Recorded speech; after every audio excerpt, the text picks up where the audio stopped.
Oh my God, I think I'm an idiot. Michael Douglas did not perform cunnilingus on screen in the 1980s.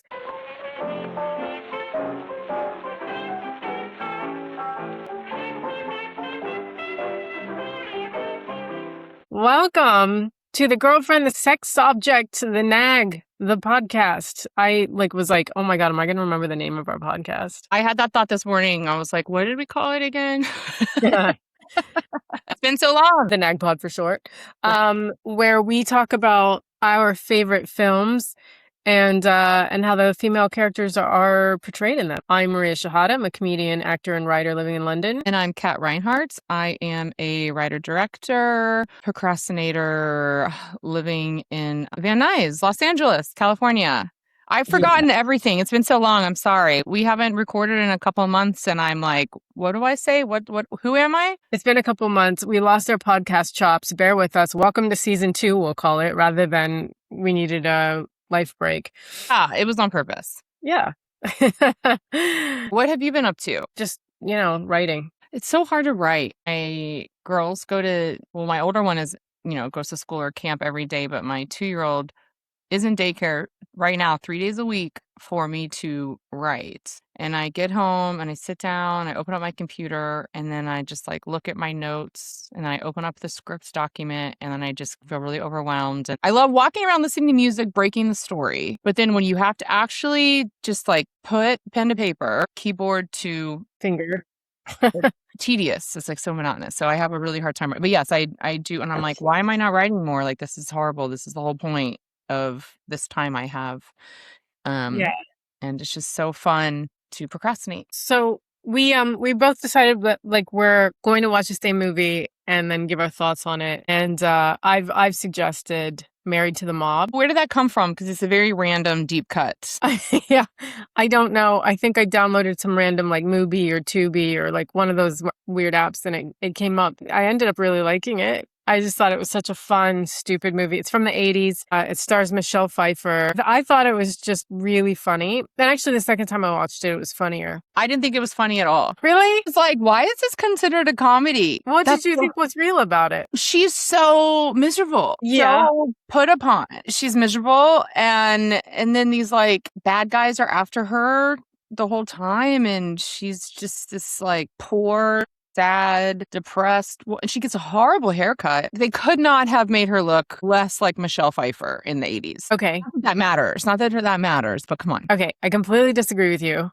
You like the haircut? Yeah, I loved the haircut. I was gonna take in a photo of that haircut and be like, this is what I want. I think you're joking. I hope you're joking. I'm not joking. I loved her hair. I don't know why.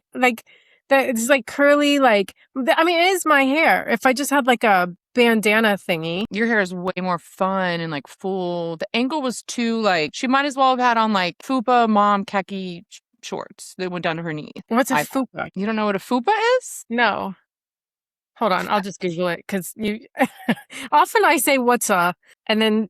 Well, this is this isn't even something the kids are saying. This was a thing in the 90s. Yeah. I'm aging myself with the fupa. Fat upper, I think it means fat upper pussy area. Oh, okay. But it's a classic A lot of shapewear came up. I look forward to getting all that in my because I'm too much of a doofus to know it. Yeah, it, Spanx exist for fupas and saddlebags. Yeah. Saddlebags is the term fupa is as ubiquitous, I thought, as saddlebags. They're both horrible. I hate that I've started this podcast by talking about her hair and her body. Sorry. Okay. All right. Well, let's backtrack.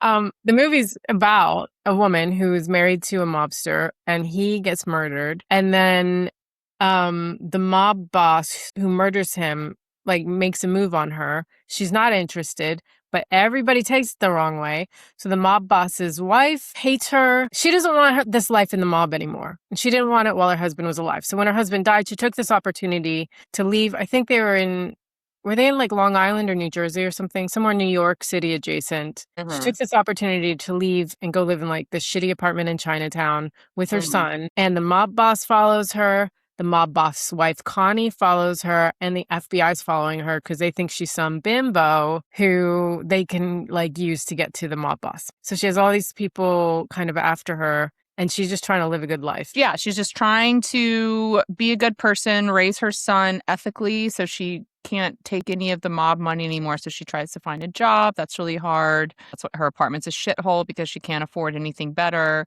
but she's just trying to start a new life away from the mob, and the big bad mob boss is following her, like you said, the wife, and there's the FBI who's also like trying to get info from her, so they've tapped her apartment. The main FBI guy, Matthew Modine, the FBI agent, Mike. That role was originally offered to Michael Douglas. Now that would have been interesting. Yeah. They meet in the elevator of the apartment building and she gets a crush on him and she goes and asks him out on a date, which I loved. That's got to be rare for Okay, I was going to bring that up. Okay, sorry. Why don't you just do like a quick summary of the whole plot and then we'll go back into the details. So actually, let's actually go back to, we need to say the writer and director. Yeah, you want to go through those details? Married to the Mob. It was released August 19th, 1988. It was written by Barry Strugatz and Mark R. Burns. Wow. It had an Academy Award nomination for Best Actor in a Supporting Role. Is that for Michelle Pfeiffer or someone else? I think they No, because she wasn't supporting. Dean Stockwell was nominated for Best Supporting Actor. Who is Dean Stockwell? Dean Stockwell is the tiger. He was the mob boss. Tony the Tiger. Yeah. But so the director, Jonathan Demme, went on to direct The Silence of the Lambs, as well as Philadelphia, The Manchurian Candidate, Rachel Getting Married. So if Married to the Mob is a comedy, okay. But the next movie he made was very much not a comedy, but apparently the camera angles that he used in Married to the Mob, which is a lot of tight close-ups, became more of his like signature style and became more threatening because he used them in Silence of the Lambs. I did notice that Married to the Mob does a lot of close-ups, like especially of obviously Michelle Pfeiffer. But Connie, the mob boss wife, we spend a lot of time like really tight on Connie. I almost feel suffocated by her. It's an interesting technique, but I don't think at the time that was that common for comedy. The fun fact I read was just like those angles that he used in Married to the Mob came back in a more sinister way in Silence of the Lambs. Yeah, that's very cool. Okay, so do you want me to roll over the whole movie then? Let's go. So she moves to New York City. She's moved to Chinatown. She's looking for a job. She gets one job, but he like hired her and he was like, you can change into this outfit, this uniform. And then he's peeping on her and she discovers it and she walks out and spends, I think, the rest of the movie in this badass chicken shop uniform. She was in it for a long time. When she was still wearing it when she went into the, actually she's wearing it when she meets the FBI guy that she thinks is in the elevator, and she's wearing it when she walks into the beauty salon to ask for a job. Yeah, I was sitting there thinking, like, when are we taking this off? But she rocked it. She's Michelle Pfeiffer. She absolutely rocked it. It was giving Janet Jackson Rhythm Nation, even though it came out a year later. So maybe Rhythm Nation was giving Michelle Pfeiffer and Married to the Mob. Meanwhile, Tony the Tiger's pursuing her because he likes her, but he shows up at her place. It's one of those like tenement buildings with the bathtub in the middle of the kitchen. And he's just like, this is where you live. But she's like, he brings her food and stuff. Like he has his goons with him all the time. And she's kind of like, okay, thank you. The FBI guy meets her they have a meet cute in the elevator. And I don't think he's just surveilling her. And then she asks him out and he says yes. And they actually have like this amazing time in this incredible scene in like what seemed to be some sort of like Cuban nightclub or whatever. It was so good. It was just so beautiful and it was fun to watch. And you can tell, I don't know, it just seemed really fun. Like I wanted to be there. And they got along and they connected. And then, Connie now shows up at NYC and she thinks that Tony the Tiger, her husband, is with Michelle Pfeiffer, but it's not. It's this FBI guy, but nobody knows he's the FBI guy. Anyway, they have a real connection, FBI and Michelle Pfeiffer. She gets a job at a hair salon because she went to beauty school, but she didn't finish beauty school. So I'm so bad at telling plots. The FBI guy reveals himself to be the FBI guy. She's hurt. So they need her. They turn her, basically. And so she has to pretend to be in love with Tony the Tiger. They go off to Miami. Tony puts two and two together when he starts to recognize his faces from the FBI guy because he's there. So he puts two and two together that he's been set up. And now we're into Act 3. Bunch of guns and shooting. Well, first of all, the FBI flips her, but they really, really have to force her. They threaten to put her in jail and take her son away. And send her boss, the poor, like, woman who runs the the beauty salon, back to, I think, where's she from? Haiti? Yeah. Wherever she's from, they're like, we're deporting her and we're gonna put you in jail and we're gonna like take your son away. So they Michelle Pfeiffer does a really incredible job in this scene because, like, I felt like it I was felt yeah, but also that's why I'm like, where's the comedy? Like it was so devastating. So then she has to like go seduce Tony, and they put her in harm's way and made her like basically prostitute herself to this man. Like the FBI like really, really forced her into this situation in a way that was like pretty messed up. So, and her boyfriend, her little crush, is like sitting there in the room, and he kind of like pushes back a little, but he can't, it's like out of his hands. I felt for both of them in that scene because he doesn't like what's happening, but then it's such a that's she walks in that room and that's when she finds out that he works for the FBI. So it's like, oh, the guy that you've hit it off with, who you think you're gonna have this future with, by the way, he's FBI, and by the way, the FBI is about to betray you and force you into this like insane situation. But when she lands in Miami and they're walking through the hotel, and Connie, the wife, she's on her way to Miami to confront him and whoever he's with. The boyfriend is there. Like Tony's figuring out who the boyfriend is. He's like kind of suspicious of her. And then so she's got to like somehow get Tony to confess to her that he killed her husband. Alec Baldwin, by the way, her yeah. husband. Her I husband forgot.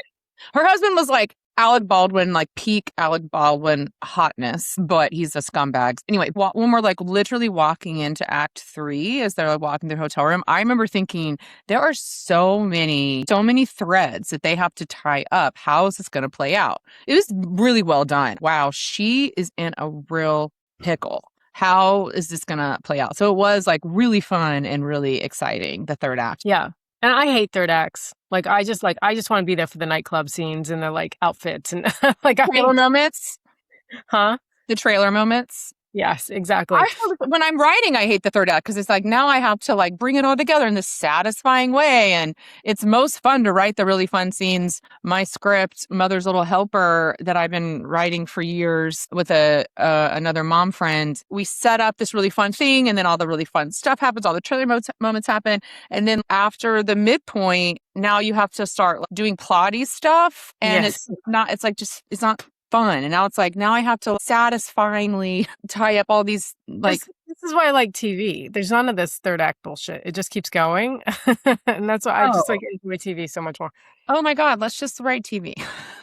Yeah. Just have a TV podcast. Why have we done this to ourselves? Oh yeah, that's true. Well, we can talk about other people's movies, but for us, let's have TV. But we're working on that too. We're gonna have a show. Yeah. Our show. Yes. There's so many funny moments in this movie, but like, when Tony is with his goons and they have to they're going through the drive-through to get food, and there's a car behind them, but then they get shot at and killed, and there's this whole like fight out scene that's happening behind them. But Tony, and I think they're listening to music or something, but they're just like ordering, and like they have no idea what's going on. When like the juxtaposition to like what the car behind them is dealing with versus what they're dealing with was really funny. There was a moment when the FBI guy first met Michelle Pfeiffer's son. So he is talking by the front door. Oliver Platt, who has quickly, this is the role that made him become one of my favorite actors, but he's behind the door because he's part of the FBI as well. And she's at the door asking him out on a date. And I think, and then her son's there, and he says to the son, like, oh, like he's talking about dinosaurs, and he's like, if the whole world were 24 hours, dinosaurs will only have lived in the past 2 hours. And we have only lived in the past few seconds. It was something like that. And the kid's like, wow, you blew my mind. But then they cut to like the FBI guy, and Oliver Platt is behind him with his mind completely blown. And it doesn't seem like it's even written into the script. This just seems like an actor choice. He's just going, oh, that's so funny. I didn't pick up on that at all. That's what I mean. It's funnier the second time around because you start picking up on the little moments like that. Okay, got it.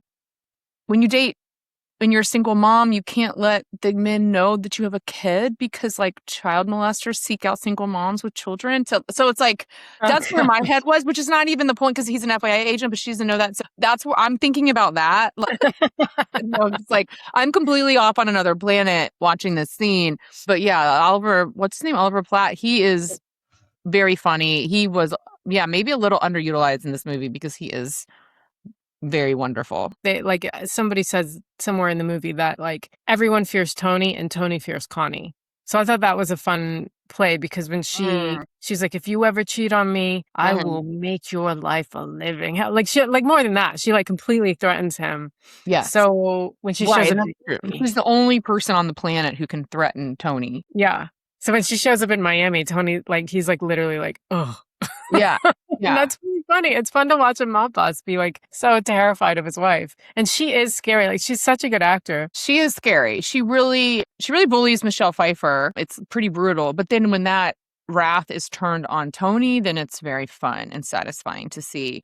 And I will say my should I go into my least favorite female character moment in the whole movie? Yeah, I'd love that. So Connie comes bussing into the honeymoon suite.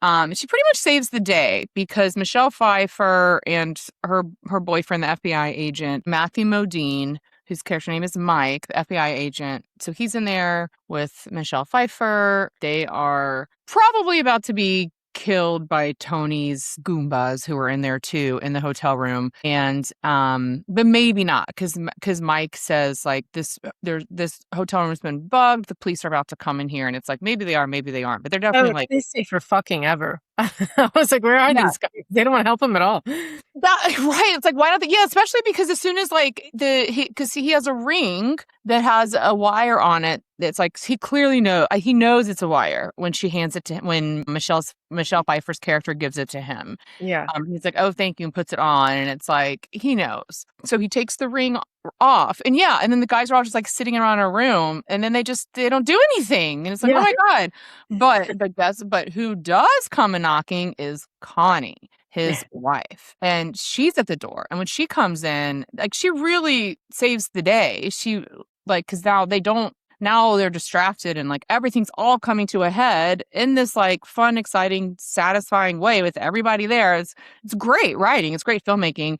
But she's got a gun and she starts firing it off and getting closer to Tony and he's terrified. And she points it to his dick. And I'm like, hell yeah. Pull the trigger. Like he deserves it 10 times over, and how poetic for it to come from her. And so she's about to pull the trigger and shoot him. And then Michelle Pfeiffer turns her around and punches her, preventing Connie from getting poetic justice on her husband and really justice, like street justice for Michelle Pfeiffer's husband. Let Connie kill this man. He needs to die. He deserves to die. And Connie killing him is so perfect. And she punches her, which I guess is a nice moment for her to have as the lead who's like punching her bully, but it's like she punches her to save Tony. I don't And remember her saving Tony, but like I well, do remember thinking the punch was poignant just because she made a whole thing about guns in the house and her son playing with guns and how she didn't like guns. She didn't want to be around guns. And that was like before her husband died by gun.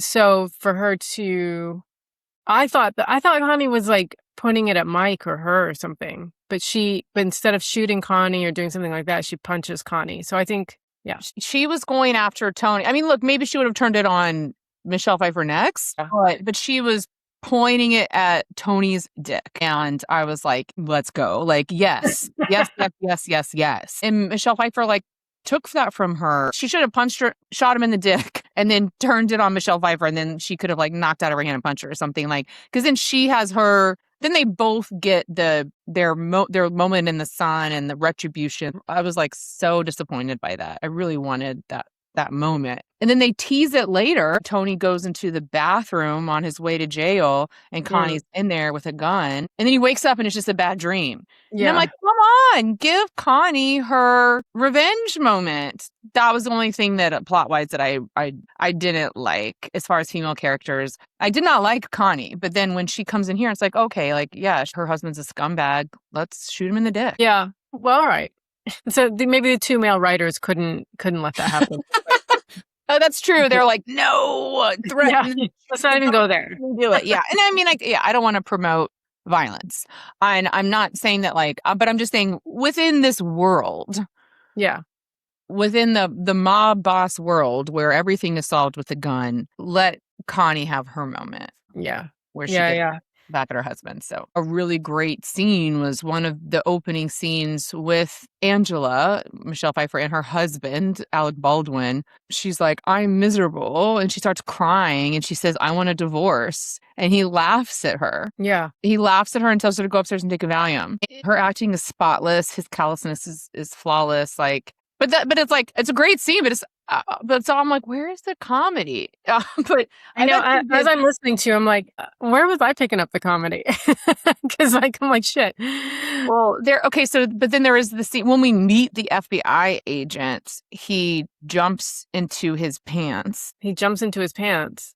So that's a little comedic. He like wakes up in bed and he climbs out of bed and his bed's up on a platform with his pants hanging on like a clothesline right below the bed. So then he like can literally jump out of bed and land in his pants. That's Remember fine. that? Yeah. That was like the comedy moment. And he has like a bunch of fucking cats, which a grown man with cats, I just think is such a turnoff, but I guess that's supposed to be funny. But then that just immediately made me worry that Michelle Pfeiffer was gonna date this guy. And she does. But I'm like, she doesn't know he's a cat man. She thinks he lives in this apartment building. So we never even see her learn that the FBI agent jumps into his pants and has like 8 cats. Yeah. Yeah. So I As don't they think this do. relationship is gonna last, but Well, okay. I think there were more funnier moments. Like I said, I picked up the funnier moments the second time around. It's just subtly funny. I was dying. I was laughing so hard. I loved her haircut. I loved the way the movie looked. I loved Chinatown. I loved the hair salon. I loved the club they go out at. I just thought it was a fun movie. I just, except for all the shooting and the sad parts. Um, do you ever look for, when you're watching a movie, do you ever look for the scene that would have been in the sides? Because I feel like her in the FBI office would have been the sides for that character. so funny, like the audition. Yeah. Oh, no, I've never thought about that before, but that is so interesting. When the FBI tells her that they have to. Yeah, and she sees Mike and she's like, what are you doing here? Like, Yeah. because you're not going to be like, Mike, you're an FBI guy right away. You're going to be like, oh, did they bring you in too? Like, and she builds. And then That's just like true. the gravity of what was happening builds and you could see it on her face. It's so good that I'm like, that would be such a good sides moment. Yeah, I think you're right. I think that would be the scene. Also, okay, so after she like roughs up his hair, that this is the very end, and then she sits on his lap and she's like, okay, I'll give you another chance though. And then they kiss and they start making out, and then we pull back because it's like the last start of the movie, right? And then everybody in the hair salon starts clapping. But it's like, why? Why would you just clap for 2 people just making out in the salon? Now, I didn't know if that moment was parody of rom-coms, because that always happens in rom-coms. Like Oh. people, just the whole village is like, yeah, love, and like that's how they all end. Or if it was being serious. But that's what I liked about the movie. A lot of it seemed like a parody of like, mob movies. That's where the humor was. Like, Tony wasn't Tony the Tiger. Right. Like, And then like Frankie, Angela DeMarco's husband is named Frankie Cucumber. right. So they reference like his cucumber dick. Yeah, okay. Also, you could tell it was written by 2 men because of the way she was expected to just run off to Miami and like not have childcare. She doesn't have any friends in New York. She doesn't have a husband. Like, she's a single mom with no support network. And they're like, yeah, just run off to Miami with this guy so that we can get like, there was no logistics to like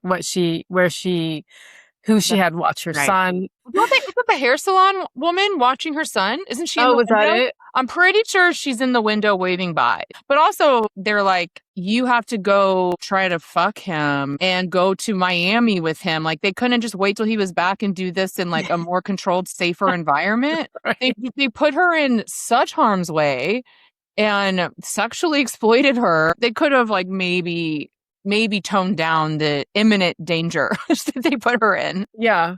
Yeah, that's so true. I didn't think of that. Like, he will fly back. He'll be back. Yeah, she can just go to his house or wait till he comes to her. Like, they could meet for coffee. She could give him the ring that is so obviously bugged. Like, I don't know. So that was like, yeah, like she had to go on a fucking airplane and then go stay in the honeymoon suite with him. Like, what's the plan? So they're gonna walk into that room together and like and he's immediately gonna fuck her. Yeah. How's she gonna get out of that? She can't. And she's gonna have to pretend like she wants it and then sleep with him. So it's like the FBI is like sex trafficking her. Yeah. Yeah. Literally, they put her on a plane, cross You state know what? lines. That was another funny moment though, is that she calls them out and says, "You're no worse than the mob guys," and they're like, "We're the opposite. We're much better. We work for the president of the United States." Like, because they're like, she was like, "Oh God, I forget the quote." But Yeah, she's like, no, I mean, that was actually a great, yeah, when she was like, yeah, that was great. When she was like, you guys are, yeah, you're no worse than the mob. I guess that line would have been like so much funnier. It's like, what president? Is that Reagan? Who are I they think it was referring to? Reagan. So it's Reagan. So yeah, I mean, it's funny to that now that would be Trump. So, It's either, so you'd be yeah. like, oh, we work for President Trump. It's like, that is funny. So I do think that was like a wink, wink. That was a nod and a wink to whoever was the president at that time. And I'm sure the people in the theater who were liberals laughed.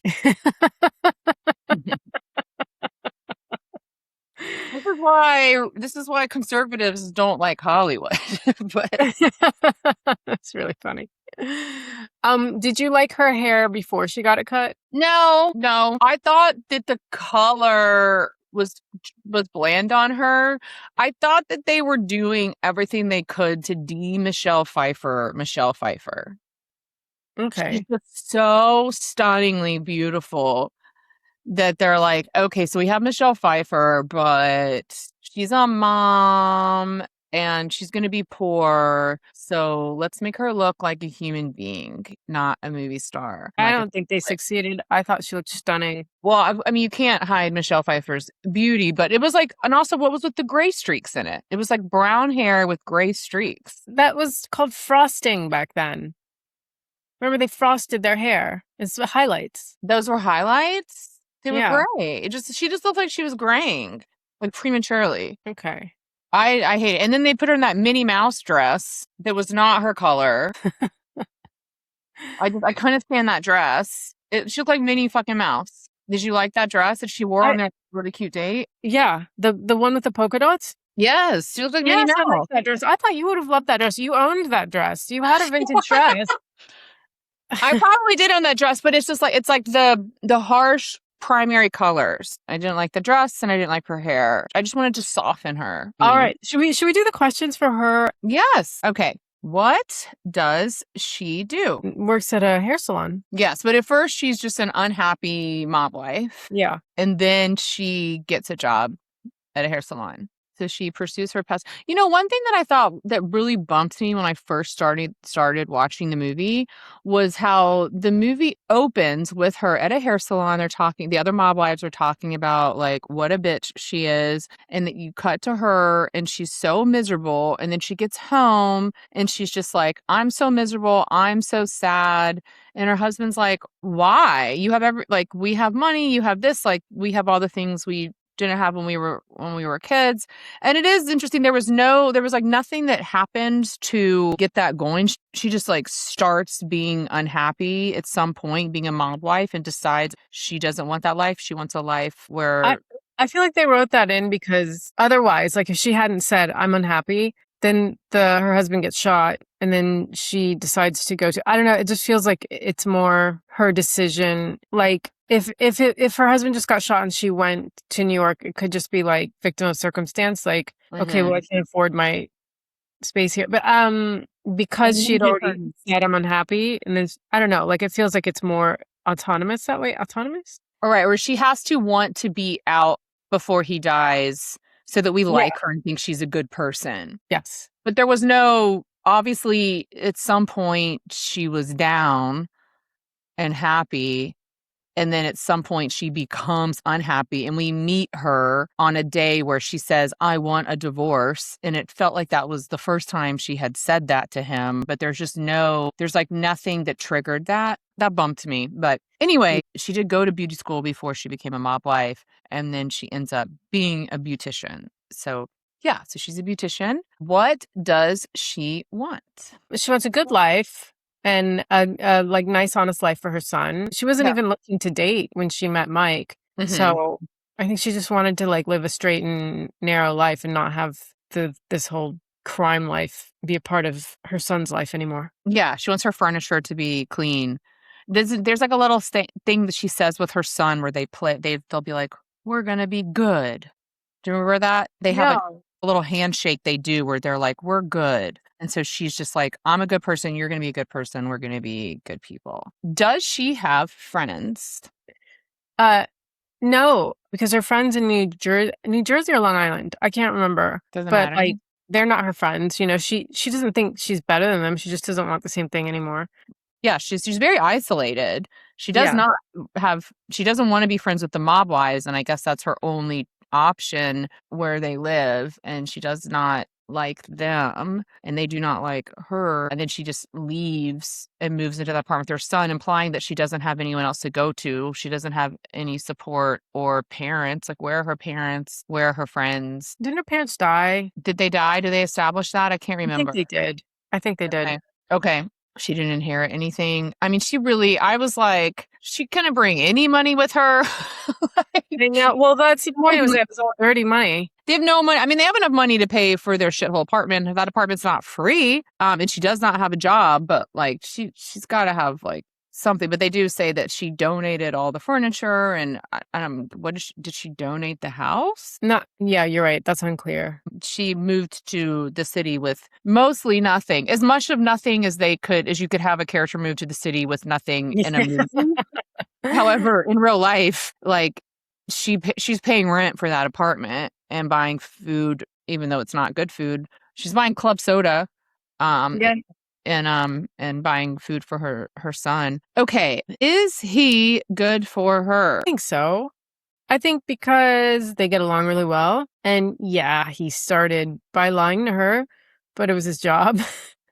And he made up for it, I think. He seems like a nice enough guy. He was good to her sons. I didn't see any red flags. He seemed like a loser. Okay. Okay. He's like a big nerd. Like I couldn't get over the cats. I can't wait till you girls start dating. He's a bit of a loser, don't you think? What's wrong with guy having cats? I think that shows the softer side. Have you ever dated a grown man who had multiple cats? No, not even one cat. Even one cat is a red flag. Multiple cats. And I think the bedpost, I'm not positive, but I'm pretty sure his bedpost is a cat scratch thing. Okay. Well, I don't I just I don't I find think anything wrong with that.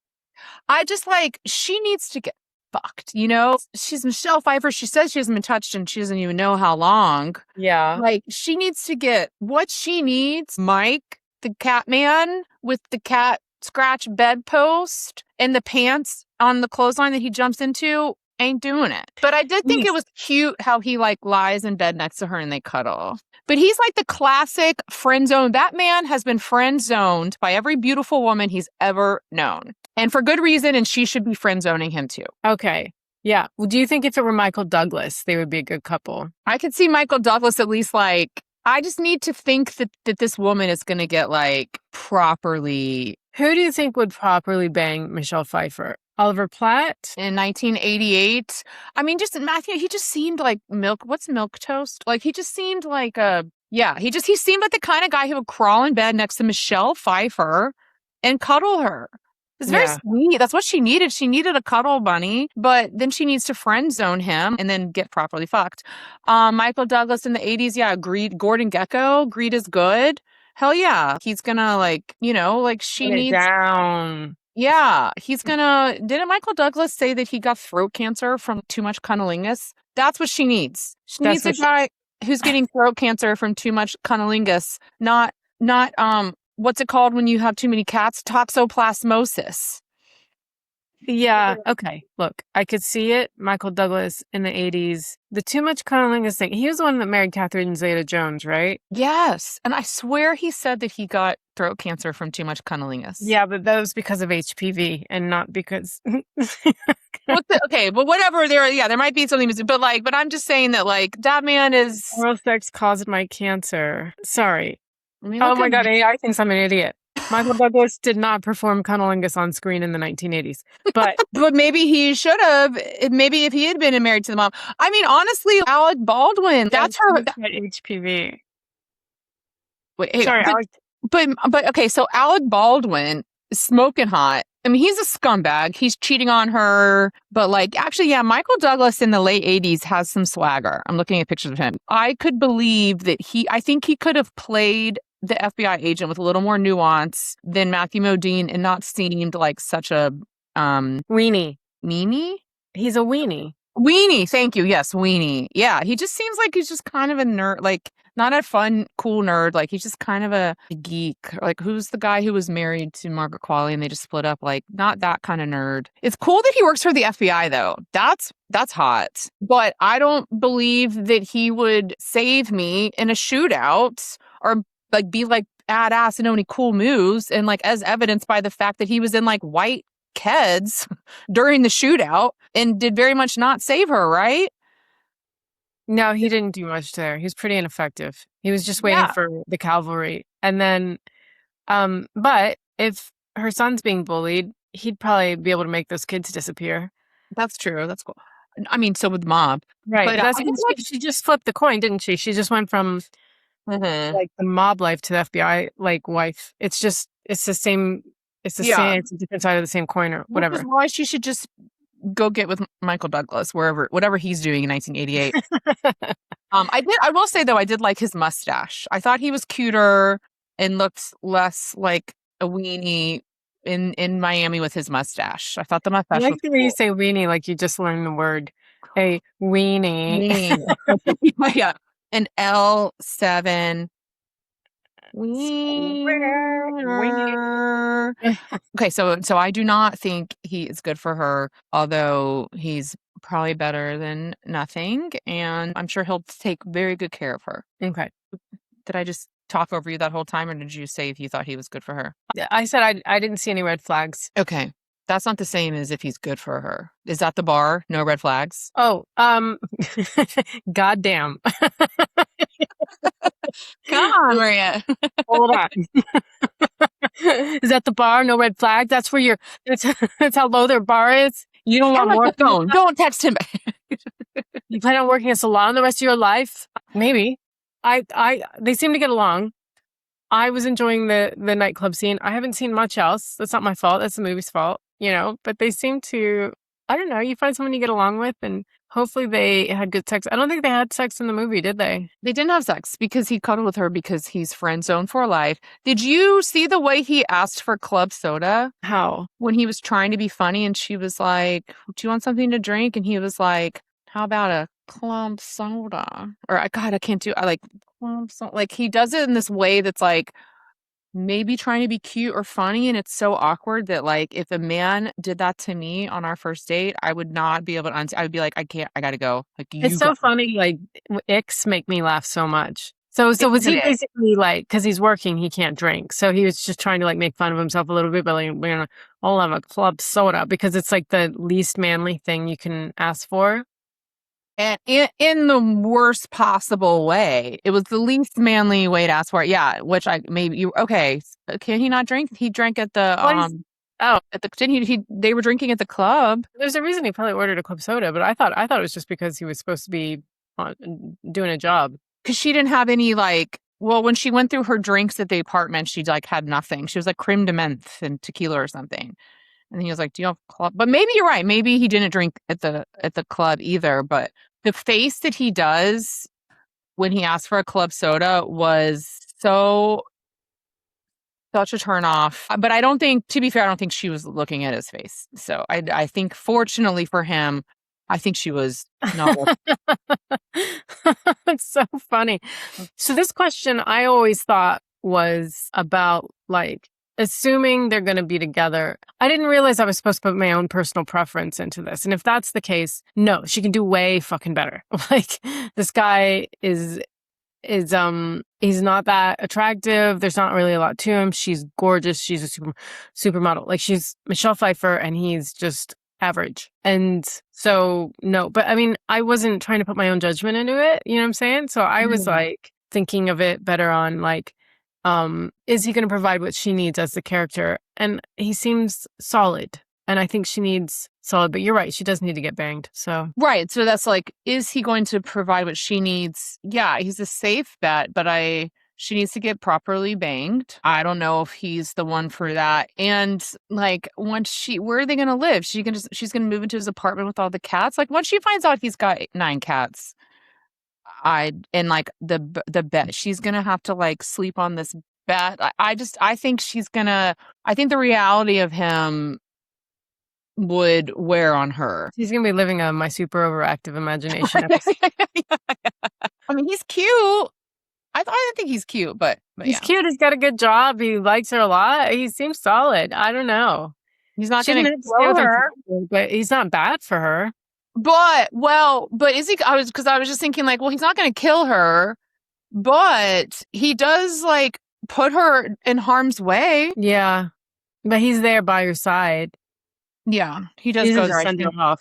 I think he does go there to protect her, but I think she could do better. But that is Married to the Mob. I liked it. I think she's a solid female character. Well done, those two writers. And the Silence of the Lambs director. Yeah. We're bad with names. Yeah, I liked it too. I thought it was a good movie. Yay, good. All right. And I never heard of it, so thank you. And then the suggestion that came up on Tubi after that, I think we should also do, which is Desperately Seeking Susan. Desperately Seeking Susan came up for me too. I love 80s movies. Let's go for it. All right. Well, welcome back, us. If you want to write to us, it's thenagpod@gmail.com. Follow us on Instagram, the Nagpod. We're on TikTok. Yeah, the Nagpod. And if you want to support our podcast, it's Ko-fi, ko-fi, /the Nagpod. Thank you for everyone who has written to us or shown us support. We really appreciate it. We're back. Thank you for waiting, and we'll see you next week. Thanks, guys. Bye.